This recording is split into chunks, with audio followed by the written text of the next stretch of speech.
कृषि दर्शन कृषि दर्शन कृषि दर्शन कृषि दर्शन कृषि दर्शन कृषि दर्शन। कार्यक्रम कृषि दर्शन में आप सभी किसान भाइयों का स्वागत है। मैं हूं जत्रू और मैं रमनी। आप सभी किसान भाइयों को मेरी तरफ से नमस्कार जोहार। तो किसान भाइयों, जैसा कि आप जानते हैं कि इस कार्यक्रम के माध्यम से हम हमेशा चाहते हैं कि आपको नई और महत्वपूर्ण जानकारियां देते रहें। तो चलिए, आज के इस अंक में भी हम आपके लिए ऐसे ही महत्वपूर्ण जानकारी लेकर आपके सामने उपस्थित हुए हैं। तो चलिए कार्यक्रम की शुरुआत करते हैं जत्रू भाई, और अपने किसान भाइयों को दिखाते हैं कृषि समाचार। नमस्कार, कृषि समाचार में आपका स्वागत है। आपके साथ मैं हूं सबा गुलरेज। आइए देखते हैं आज कृषि समाचार में क्या है खास। लोहरदगा के किसानों को 50% अनुदान पर मिलेगा बीजोपचार यंत्र। गेहूं के बेहतर उत्पादन के लिए अभी एक हल्की सिंचाई जरूर करें। लत्तेदार बोदी के बेहतर उत्पादन के लिए लगाएं उन्नत प्रभेद बिरसा श्वेता। और अब समाचार विस्तार से। कृषि पशुपालन एवं सहकारिता विभाग झारखंड सरकार की ओर से राष्ट्रीय कृषि विकास योजना के तहत बीजोपचार के लिए लोहरदगा जिला के किसानों के बीच सीड ड्रेसिंग ड्रम का वितरण किया जाएगा। इसकी कीमत 2,880 रुपये है। इसमें 50% राशि सरकार अनुदान के रूप में देगी और 50% राशि लाभुक को स्वयं वहन करना होगा। इस योजना से लाभ लेने के लिए लोहरदगा जिला के सभी प्रखंडों के किसान जिला कृषि पदाधिकारी के कार्यालय में अपना आवेदन पत्र जमा कर सकते हैं। झारखंड में वर्तमान समय में करीब 2.5 से 3 लाख हेक्टेयर में सब्जी, 1.5 लाख हेक्टेयर में फल और 40,000 हेक्टेयर में फूलों की खेती की जा रही है। इससे वर्ष 2020 तक दुगना करने का लक्ष्य रखा गया है। इसके अलावा अभी 20,000 हेक्टेयर खेत में काजू की खेती की जा रही है। इसे बढ़ावा देने के लिए बहरा, गोड़ा और चाकुलिया में 5 प्रसंस्करण उद्योगों की स्थापना भी की गई है। किसान भाई, आपकी गेहूं फसल इस समय 25 दिन के आसपास की हो गई होगी। गेहूं के बेहतर उत्पादन के लिए अभी एक हल्की सिंचाई करना फायदेमंद होता है। ध्यान रहे, सिंचाई ज्यादा ना हो। ज्यादा सिंचाई फसल के बढ़वार पर प्रतिकूल असर डाल सकती है। झारखंड के जो किसान समय पर गेहूं की बुआई किए हैं, उनकी फसल अभी लगभग 1 महीने की होगी। बढ़ रहे गेहूं के पौधों को इस समय निश्चित मात्रा में पानी की जरूरत होती है, यानी एक हल्की सिंचाई की आवश्यकता होती है। इससे पौधे पुष्ट होते हैं और बढ़वार में तेजी आती है। इसलिए राज्य के किसान गेहूं फसल में अभी एक हल्की सिंचाई जरूर करें। वैसे किसान भाई जिन्होंने गेहूं लगाया हुआ है और उनका प्रथम सिंचाई का समय आ गया है, जिनकी गेहूं की फसल 20 से 25 दिनों की हो गई है, उस समय आपको सिंचाई करने की आवश्यकता है। और इस समय आप जरूर अवश्य सिंचाई करें, लेकिन हल्की सिंचाई करें। ज़्यादा सिंचाई करने से आपको ज़्यादा फायदा नहीं होने वाला है और पौधों की बढ़वार पर प्रतिकूल असर पड़ेगा। इसलिए एक हल्की सिंचाई की व्यवस्था आप जरूर करें और ये सबसे उत्तम समय है जब आपकी गेहूं की सिंचाई करें। गर्मा लत्तेदार बोदी की बुआई के लिए फरवरी से मार्च तक का महीना सबसे उपयुक्त माना जाता है। झारखंड के जो किसान लत्तेदार बोदी की ग्रीष्मकालीन खेती करना चाहते हैं, वे इसकी अच्छी उपज के लिए बिरसा श्वेता, स्वर्ण श्वेता या स्वर्ण हरिता नामक उन्नत प्रभेद लगाएं। लत्तेदार बोदी की गर्मा खेती के लिए दोमट या हल्की चिकनी मिट्टी वाले खेत का चुनाव करें। बुआई में 15 किलोग्राम बीज प्रति हेक्टेयर की दर से उपयोग करें। इसमें कतारों के बीच 75 सेंटीमीटर और पौधों के बीच 15 सेंटीमीटर की दूरी रखें।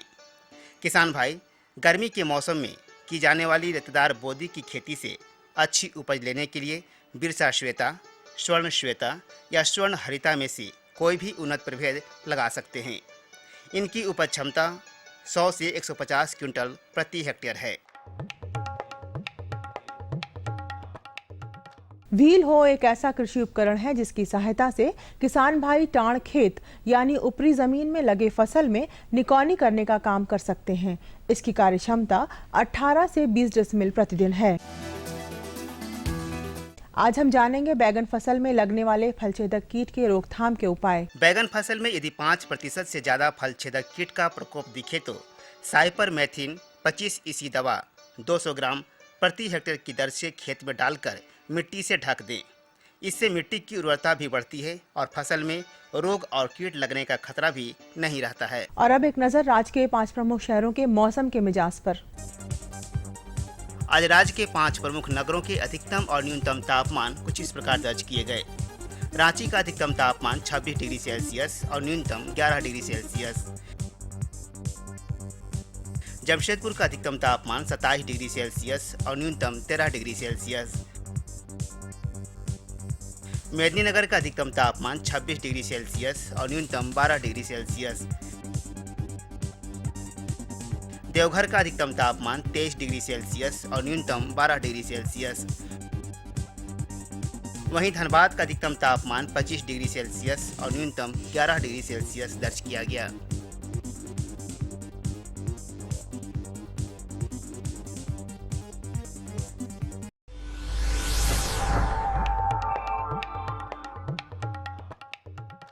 और अब मंडी भाव में आइए नजर डालते हैं अनाजों के भाव पर। आज कृषि उत्पाद बाजार समिति सरायकेला में विभिन्न खाद्यान्नों के थोक भाव कुछ इस प्रकार दर्ज किए गए। चावल मोटा 1820 रुपये से 2000 रुपये, चावल मध्यम 2490 रुपये से 2600 रुपये, गेहूँ 1520 रुपये से 1880 रुपये, दाल अरहर 11600 रुपये से 13600 रुपये, दाल मसूर 9560 रुपये से 9990 रुपये, सरसों तेल 9850 रुपये से 10000 रुपये, चीनी 2540 रुपये से 2700 रुपये, आलू 980 रुपये से 1100 रुपये और प्याज 1610 रुपये से 1880 रुपये प्रति क्विंटल रहा। कृषि समाचार में आज इतना ही। अगले दिन अगले अंक में फिर मुलाकात होगी कुछ ताज़ा तरीन खबरों के साथ। तब तक के लिए दीजिए इजाजत। नमस्कार, जोहार। तो किसान भाइयों, आप देख रहे थे कृषि समाचार, जिसमें आपने कृषि संबंधी बहुत सारी जानकारियाँ प्राप्त की। मौसम के मिजाज से लेकर मंडी के भाव के बारे में भी आपने जाना। अरे कहाँ चल दिए? अरे बैठिए बाबा, बैठिए, क्योंकि जानकारी अभी हमारे पास बहुत सारी है जो हमें इनको जत्रु भाई देनी है हमारे किसान भाइयों को। जी मगर भाजी, इससे पहले हम एक छोटा सा विराम ले लेते हैं। जी बिल्कुल सही कहा आपने। तो किसान भाइयों, हम जल्द लौटते हैं एक छोटे से विराम के बाद। सब्जी में मसाला ज्यादा है। कितनी बार कहा है कि जितनी जरूरत हो बस उतना ही डाला करो। अरे मुझसे तो ऐसा कभी कभार होता है। और तुम जो हमेशा खेत में अनाप शनाप कीटनाशक डालते हो, उसका क्या? ठीक ही तो कह रही है बहू। देख, खेत में उतनी ही दवा डाल जितनी जरूरत हो। याद रखो, कीटनाशक जहरीले होते हैं। डिब्बे पे लिखी सूचना के हिसाब से ही दवा डालनी चाहिए। पहले फेरोमोन ट्रैप, फ्लाइट ट्रैप, मित्र कीट, जैविक कीटनाशक आदि का इस्तेमाल करें। जरूरत पड़ने पर ही रासायनिक कीटनाशक का इस्तेमाल करें। छिड़काव सुबह या शाम दस्ताने, मास्क और पूरी आस्तीन वाले कपड़े पहनकर करें। हवा की दिशा में छिड़काव करते हुए पीछे जाएं। दवा के डिब्बे, छिड़काव यंत्र सुरक्षित जगह पर रखें। अब कुछ समझे क्या? हाँ, समझ गया मेरी रानी। अब ना करो नादानी। इसने पिला दिया ना तुझे पानी। तो भाजी, आज क्या है हमारे किसान भाइयों के लिए? आज हमारे किसान भाइयों के लिए बहुत ही महत्वपूर्ण जानकारी है जत्रु भाई। आज हम अपने किसान भाइयों को बताएंगे कि अगर चना फसल में कीट लग जाते हैं तो उनका हम प्रबंधन किस प्रकार से करेंगे। और खासकर बात जानने वाली ये भी है कि कौन कौन से कीट लगते हैं, ये भी ज़रूरी है जानना। तो इसके बारे में विस्तार तरीके से हमसे अच्छा हमको लगता है हमारे विशेषज्ञ बताएंगे। जी बिल्कुल सही कहा आपने। तो चलिए हम सीधे अपने विशेषज्ञ के पास ही चलते हैं। हम आए हुए हैं बिरसा के प्रांगण में और जानेंगे कि चना फसल में कौन कौन से कीट लगते हैं और उसका प्रबंधन कैसे करें। इस बारे में जानकारी देने के लिए हमारे साथ मौजूद हैं डॉक्टर पीके सिंह। किसान भाई हमारे चना की खेती करते हैं और चना के खेत में फसल तैयार है, मतलब पौधे तैयार हैं, तो इस अवस्था में हमारे किसान भाई क्या देख रेख करते हैं? सर्वप्रथम चने की फसल ऐसी है कि जिसमें बहुत सारे कीट लगते हैं। खास करके जब फूल निकलना शुरू होता है उसी समय से एक फल छेदक कीड़ा होता है, वो लगना शुरू हो जाता है। उसके अलावा एक हमारे प्रदेश में अभी के समय में हम लोग देख रहे हैं कि कुछ चने की कुछ पत्तियों को कुछ कीड़े आके काट के खा जा रहे हैं और कभी वो ठूट जैसा होता है, जैसे उसको एक भुआ पिल्लू हो गया। और बहुत सारे क्षेत्रों में ऐसा भी दिख रहा है कहीं कहीं पर कि जैसे चना किसान भाई लगा दिए, 20-25 दिन का चना हुआ है जिसका, और उसको कीड़ा जा करके उसके जड़ के ऊपर से 2 इंच ऊपर से काट दे रहा है। और ऐसा प्रायः दिख रहा है। किसान भाई शाम में देखते हैं कि खेत ठीक है और सुबह जाते हैं तो देखते हैं कि चना का कुछ पेड़ काटा हुआ है वो एक कीड़ा है कटुआ कीड़ा, उसका प्रकोप लग जाता है। और तीसरा महत्वपूर्ण कीड़ा यहाँ क्या लगता है, जब भी नमी की कमी होती है, खास करके जो ऊपरी की ज़मीन है, अम्लीय ज़मीन है, तो ऐसे क्षेत्रों में यहाँ पर झारखंड राज्य में दीमक का प्रकोप बहुत होता है और दीमक से भी चना का नुकसान हो जाता है। तो कहने का मतलब ये है कि अभी मुख्य तरह से 3 तरह के कीड़े लगे हुए हैं, लगते हैं चने में। भूमि में लगने वाले कीड़े खास करके दीमक है, उसके अलावा चने की पत्तियों को खाने वाले कीड़े, और जब फल फूल बनता है तो एक दूसरे कीड़े जो हैं फल छेदक कीड़े हैं। ये 3 तरह के कीड़े खास करके अभी के समय में लगते हैं। तो अर्ली स्टेज जो होता है उसमें दीमक लगते हैं, तो दीमक के रोकथाम के लिए हमारे किसान भाई क्या करें? देखिए, दीमक के रोकथाम के लिए सबसे ज़रूरी था शुरू में अगर किसान भाई लगाने के पहले बीज को उपचार कर देते तो दीमक या भूमि में रहने वाले कीड़े से पहले 30 दिन तक बचाव होता है। मान लो जिन किसान भाइयों के खेतों में अगर अभी लग रहा हो कि दीमक लग गया है और दीमक लगने से उनको नुकसान हो रहा है, तो ऐसी परिस्थिति में किसान भाई देखेंगे चना जहाँ तहाँ सूख जाता है, उसको थोड़ा सा खींचेंगे, देखेंगे उसका जड़ कटा हुआ है। तो अगर खेतों में अगर ऐसा दिख रहा है किसान भाइयों के, तो एक दवा आती है क्लोरपाइरीफॉस, उसकी 1 मिलीलीटर मात्रा को 1 लीटर पानी में मिला लें और मिलाने के उपरांत जड़ों के पास से छिड़काव कर दें, ड्रेंचिंग कर दें। इससे होगा कि वो दीमक का नियंत्रण स्वतः समाप्त हो जाएगा। और दूसरा कीड़ा जो खास करके कटुआ कीड़ा है जो लगता है, तो ऐसे समय में किसान भाइयों के लिए मैं ये बताना चाहूँगा कि वो दवा आती है क्यूनल फॉस, उसको रात्रि के समय, शाम के समय में छिड़काव करें, क्योंकि ये रात्रिचर कीड़ा है, रात्रि में नुकसान करता है। उसकी 1 मिलीलीटर मात्रा को 1 लीटर पानी में मिला करके उसको छिड़काव कर दें, उससे होगा कि कटुआ कीड़ा भी खत्म हो जाएगा। और तीसरा जो महत्वपूर्ण कीड़ा जो है फल छेदक कीड़ा, और ये जो कीड़ा है खास करके इसकी सक्रियता शुरू हो जाती है चना के लगने के साथ ही। चना जब बढ़ रहा है, वनस्पतिक बढ़वार हो रही है, वेजिटेटिव स्टेज है, उसमें इसकी बढ़वार होती है। उस समय वो पत्तों को खाता है, और जैसे ही फूल बनता है फूलों को खाता है और फलों को खाता है। तो किसान भाइयों को मैं ये सलाह देना चाहूँगा, खास करके इस कीट का प्रकोप प्रायः होता ही होता है।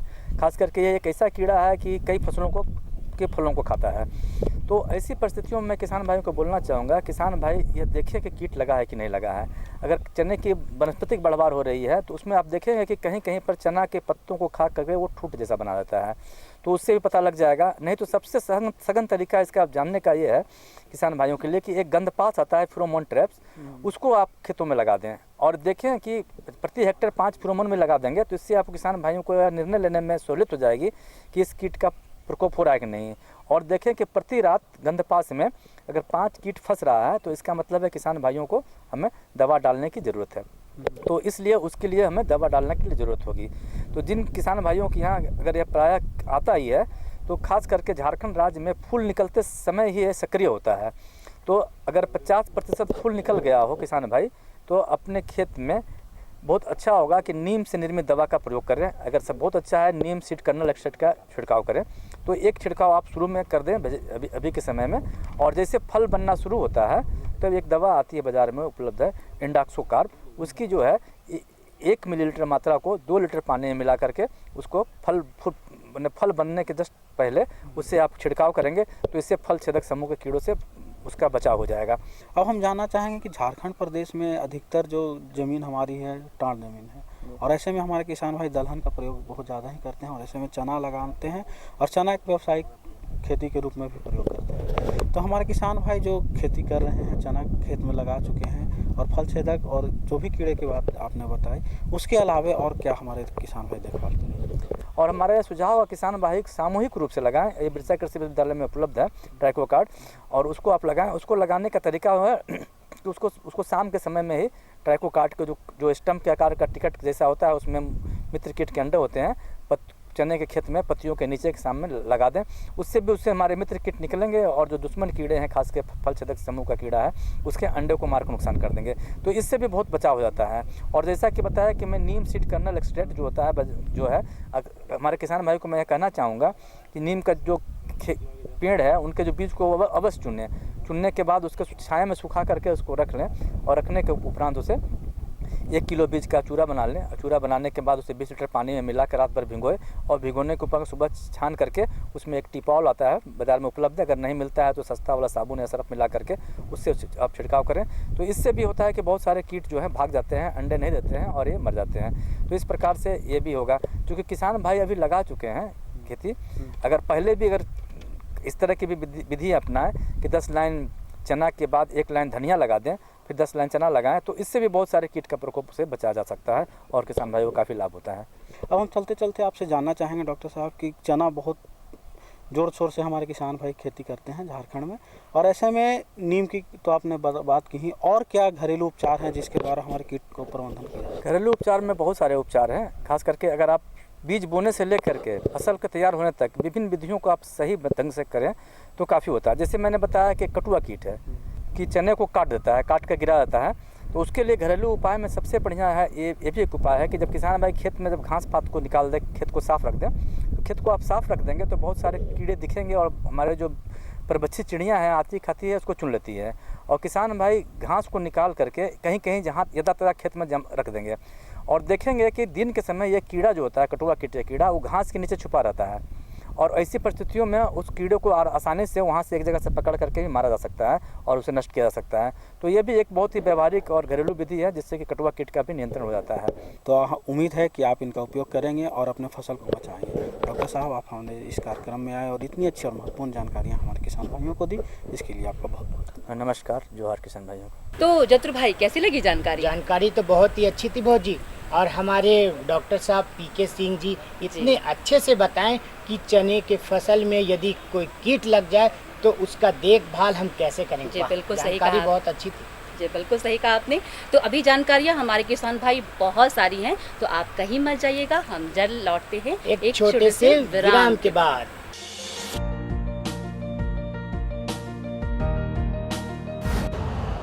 यूरिया का स्वदेशी उत्पादन 70 लाख टन बढ़ाने के लिए 6 उर्वरक संयंत्रों का उद्धार किया जा रहा है। FCIL के गोरखपुर, सिंदरी, तलचर और रामागुंडम संयंत्र, HFCL की बरौनी इकाई और BVFCL की नामरू फोर्थ। सोने पर सुहागा ये है कि देश में अब बनेगा सिर्फ नीम लेपित यूरिया, क्योंकि इससे होगा किसानों का फायदा ही फायदा। अनाज का उत्पादन 10% तक बढ़ेगा, बढ़ेगी 10 से 15% नाइट्रोजन क्षमता।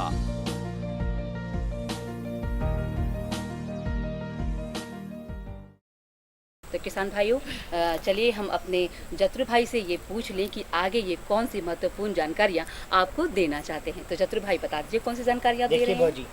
हमारे किसान भाई रबी फसल की खेती करते हैं, और रबी फसल में दलहनी की खेती हमारे किसान भाई कर रहे हैं, और नीम लेपित यूरिया का यदि उपयोग करते हैं तो हमारे किसान भाई के खेत लहलहा उठेंगे भौजी। बिल्कुल सही कहा आपने जत्रु भाई, और इसके बारे में और विस्तार से मुझे लगता है कि हम दोनों के अलावा हमारे विशेषज्ञ हैं जो इसके बारे में जानकारी देंगे। तो चलिए हम सीधे उन्हीं के पास ले चलते हैं और इसकी जानकारी दे रहे हैं डॉक्टर SK नायर जी। आज हम मौजूद हैं ICR के प्रांगण में और बात करेंगे नीम कोटेड यूरिया के छिड़काव के बारे में। इसके लिए हमारे साथ मौजूद हैं हमारे वैज्ञानिक डॉक्टर SK नायक सर जी। डॉक्टर साहब, हमारे किसान भाइयों को ये बता दें कि ये नीम कोटेड यूरिया जो होता क्या है? जो रासायनिक खाद मिलता है यूरिया के फॉर्म में मिलता है, और इसके ऊपर हमने एक कोट दिया जाता है, वो होता है कि नीम ऑयल का उसमें कोट दिया जाता है। तो ये पहले हम थोड़ा सा जान लें कि हमारा जो मिट्टी के बारे में थोड़ा, झारखंड का जो मिट्टी है ये अम्लीय मिट्टी है, और अम्लीय मिट्टी होने के कारण ये हमारा जो नाइट्रोजन है, फास्फोरस है, और जितना भी हमारा पोषक तत्व है उसमें कम मात्रा में मिलता है। और इसको ध्यान में रखते हुए ये अभी हमारा इनिशिएटिव लिया गया है कि हम इसको कैसे उसका यूज, जो भी हम खाद डालते हैं उसका इफिशियंसी हम कैसे बढ़ाएं। उसका जो ज़्यादातर देखा गया है कि नाइट्रोजन का जो इफिशियंसी है 30 से 50% उसमें होता है। कोई भी फसल लेते हैं तो 30 से 50% उसका इफिशियंसी होता है, और ज़्यादातर ये अम्लीय मिट्टी में ये कम देखा गया है, 30% के आसपास उसका इफिशियंसी है। इसका कारण क्या होगा? ये जो इफिशियंसी इतना कम है, मतलब कोई भी अगर 100 kg यूरिया अगर डालते हैं तो उसमें 30% उसमें फसल ले पाता है, और इसका मुख्य कारण है कि इसमें हमारा लीचिंग लॉस बहुत ज़्यादा होता है।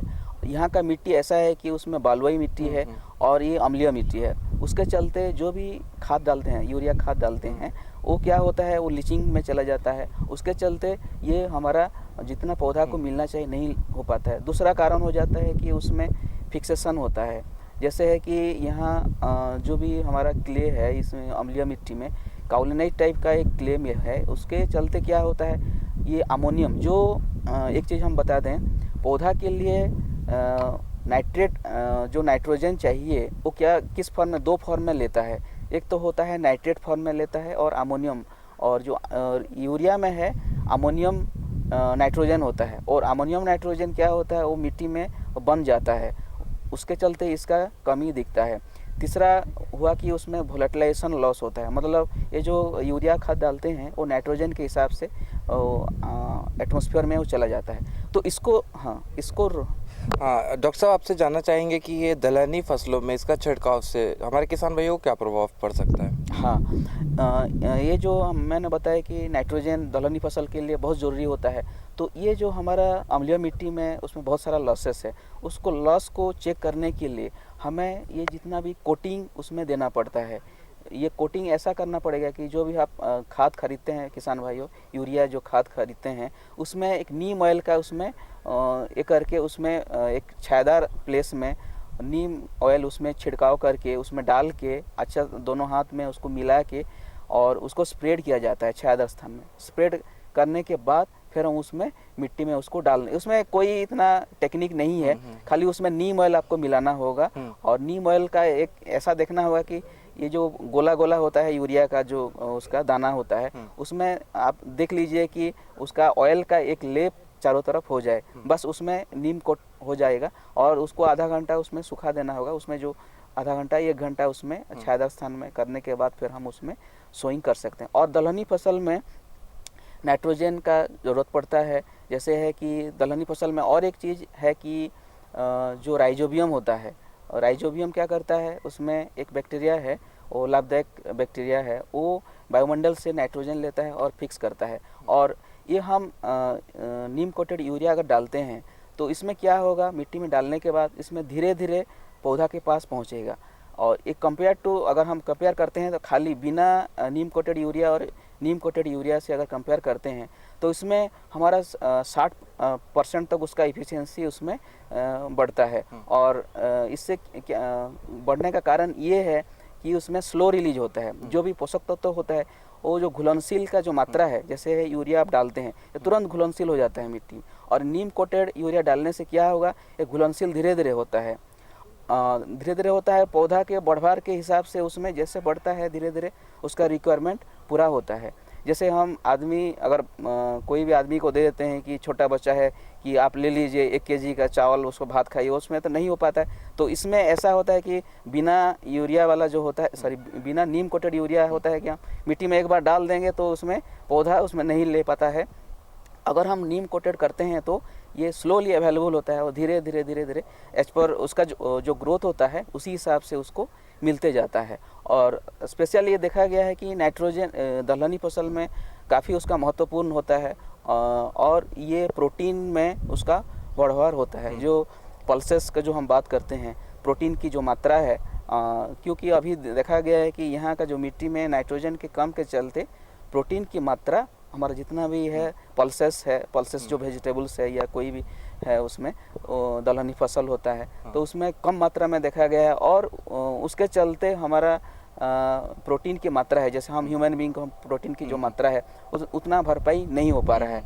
तो ये बहुत ज़रूरी है कि हम नीम कोटेड का यूरिया का प्रयोग करें और स्लोली उसको पौधा के पास रिलीज हो और पौधा उसमें सही मात्रा में यूटिलाइज कर पाए। डॉक्टर साहब, हमारे किसान भाई नीम कोटेड यूरिया का प्रयोग किस किस तरह से कर सकते हैं? जैसे है कि उसका सोइंग के टाइम में उसको आप 2 भाग में विभक्त 3, जैसे हम पहले क्या करते थे, यूरिया को 3 भाग उसमें डिवाइड करके डालते थे। इसमें आप नीम कोटेड यूरिया में आपको 2 भाग में उसको बांट दीजिए। जैसे कोई भी फसल चाहिए, अगर 100 kg यूरिया आपको चाहिए तो 100 kg यूरिया को 2 भाग उसमें कर लीजिए नीम कोटेड यूरिया को। पहला जो होगा जिस टाइम में आप सोइंग करते हैं उस टाइम में आधा दे दीजिए, उसके बाद 45 डेज़ के बाद 45 दिन के बाद और आधा उसमें नीम कोटेड यूरिया उसमें डाल दीजिए।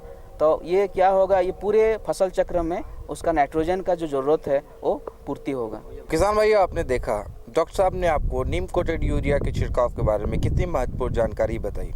डॉक्टर साहब हमारे साथ जुड़े, हमारे किसान भाइयों को इतनी महत्वपूर्ण जानकारी दी, उसके लिए बहुत बहुत धन्यवाद। धन्यवाद। कैसी लगी भौजी जानकारी? जानकारी तो बहुत ही उम्दा थी जतुल भाई, और मुझे लगता है कि हमारे किसान भाई भी ये जो जानकारी हमारे विशेषज्ञ ने दी है इससे ये ज़रूर लाभ उठाएंगे। तो किसान भाइयों, अब हम वक्त हो चला है हमें आपसे विदा लेने का, मगर हाँ, जाते जाते हम आपसे ये ज़रूर कहना चाहेंगे कि अगर आपके पास कोई भी जानकारी या कोई भी सुझाव आप हमारे इस कार्यक्रम के माध्यम से लेना चाहते हैं या आप इस कार्यक्रम से देना चाहते हैं, तो आप हमारे इस पते पर संपर्क कर सकते हैं। आप हमारा पता जो है वो लिख लें। हमारा पता है कार्यक्रम कृषि दर्शन, कृषि प्रकोष्ठ द्वारा केंद्र निदेशक, दूरदर्शन केंद्र, रातू रोड, रांची। पिन संख्या है 834001। तो किसान भाइयों, अगले अंक में ऐसे ही मिलते रहेंगे ढेर सारी जानकारियों के साथ। तब तक के लिए मैं रमणी को और मैं जत्रू को दीजिए इजाजत। नमस्कार, जोहार।